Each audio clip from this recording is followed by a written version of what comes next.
Hi friends, welcome to Mrs Queen Vijay channel. நாம் இன்று கருணைமிகு முருகப்பெருமானின் அவதார தினமான வைகாசி விசாகத்தை பற்றி இந்த வீடியோவில் பார்க்கலாம். மகா சிவனும் பார்வதி தேவியின் அருள் சங்கமமாகிய இந்த நாள் நம் வாழ்க்கையில் ஆன்மீக ஒளியை ஊட்டும் புனித திருநாளாகும். வைகாசி விசாகம் நமது முருகப்பெருமான் அவதரித்த நாளாகும். விசாகம் 6 நட்சத்திரங்கள் ஒருங்கே கூடியதாகும். விசாகம் ஞானத்திற்கு உரிய நட்சத்திரமாகும். 6 முகங்களோடு திகழும் முருகப்பெருமான் அவதரித்த நாளான இன்று ஜோதி நாள் என்றும் கூறுவர். உயிர்களுக்கு வரும் துன்பங்களை நீக்கும் வண்ணம் சிவனின் திருவிளையாடலால் 6 முகங்களாய் தோன்றி குழந்தையானது இந்நாளில்தான். 6 முகமான சண்முகனின் அவதாரம். சூரபத்மன் என்ற அசுரனிடம் இருந்து மக்களை காக்க சிவபெருமானின் நெற்றிக்கண்ணிலிருந்து தோன்றியவர் முருகன்.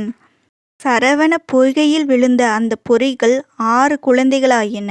அந்த 6 குழந்தைகளும் 6 கிருத்திகை பெண்கள் எடுத்து வளர்த்தனர். இந்த 6 குழந்தைகளையும் பராசக்தி எடுத்து அணைக்க 6 முகமும் 12 கைகளையும் கொண்ட ஒரே ஒரு குழந்தையாக மாறின.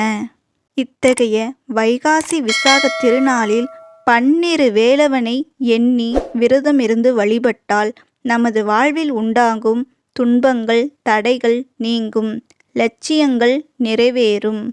கந்த பெருமானை உள்ளத்திலும் இல்லத்திலும் நினைத்து வழிபட்டு வரலாம். வைகாசி விசாகத்திற்கு புராண கதை ஒன்று உள்ளது. பராசர முனிவருக்கு 6 குழந்தைகள்.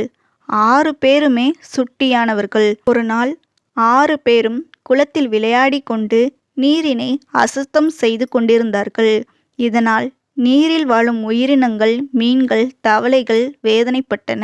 பராசர முனிவர், நீரை நாம் சிவபெருமானாக நினைத்து வணங்க வேண்டும், இப்படி செய்யக்கூடாது என கூறி குளத்திலிருந்து வெளியே வரச் சொன்னார். ஆனால் அந்த 6 குழந்தைகளும் அவர் சொல்லை கேட்காமல் குளத்திலேயே விளையாடி அசுத்தம் செய்து கொண்டிருந்தார்கள். இதனால் சில மீன்கள் இறந்தன. இதனால் பராசர முனிவர் கோபமடைந்து 6 குழந்தைகளையும் மீன்களாக மாற என சாபமிட்டார்.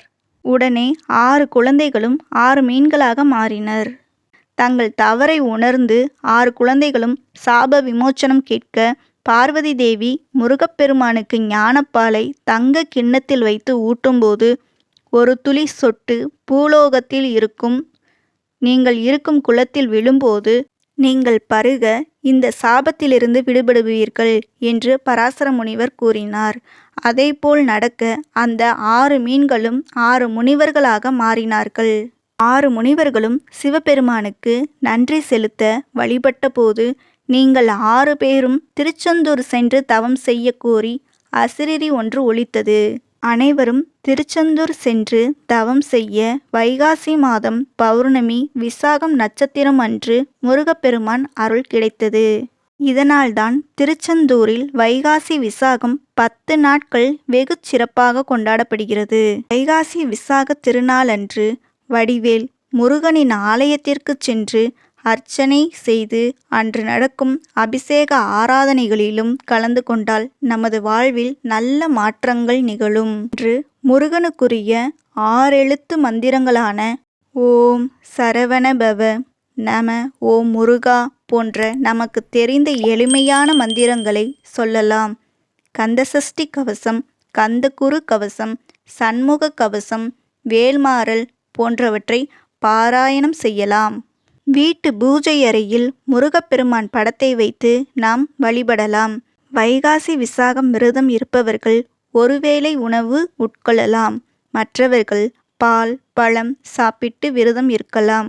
அவரவர்கள் அவர்களின் உடல்நிலைக்கு ஏற்றவாறு முருகனை எளிமையான முறையில் வழிபட்டாலும் முருகனின் திரு அருள் நமது தூய உள்ளத்திற்கு நிச்சயம் கிடைக்கும்.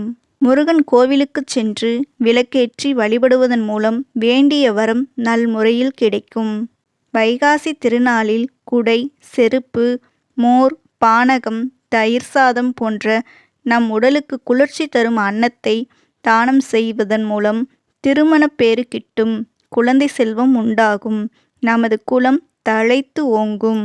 வைகாசி விசாகம் விரதம் இருப்பவர்களுக்கு அனைத்து இன்னல்களும் நீங்கி இன்பங்கள் உண்டாகும். இந்த முருகப்பெருமான் பக்திக்கு வரமளிப்பவர், எதிரிகளை ஒழிக்கும் வீர தெய்வம். கல்வி, துணிச்சல், திருமணம், குழந்தை பாக்கியம் போன்றவற்றிற்கு அருள் தருவார். பக்தர்கள் பழனி, திருச்செந்தூர், சுவாமிமலை போன்ற முருகன் கோயில்களுக்கு சென்று தரிசனம் செய்கிறார்கள். வைகாசி விசாகமான இந்த நாளில் முருகனை மனப்பூர்வமாக வழிபட்டால் வாழ்க்கையில் தடைகளை தாண்டி நாம் வெற்றி பெறலாம். முருகன் அருளால் உங்கள் வாழ்க்கையில் அமைதி, ஆரோக்கியம் மற்றும் வளம் நிரம்பட்டும். ஓகே ஃப்ரெண்ட்ஸ், இந்த வீடியோ உங்களுக்கு பிடிச்சிருந்துச்சுன்னா லைக் பண்ணுங்கள், ஷேர் பண்ணுங்கள், மறக்காமல் சப்ஸ்கிரைப் பண்ணிக்கோங்க. Be positive, be happy. Thank you.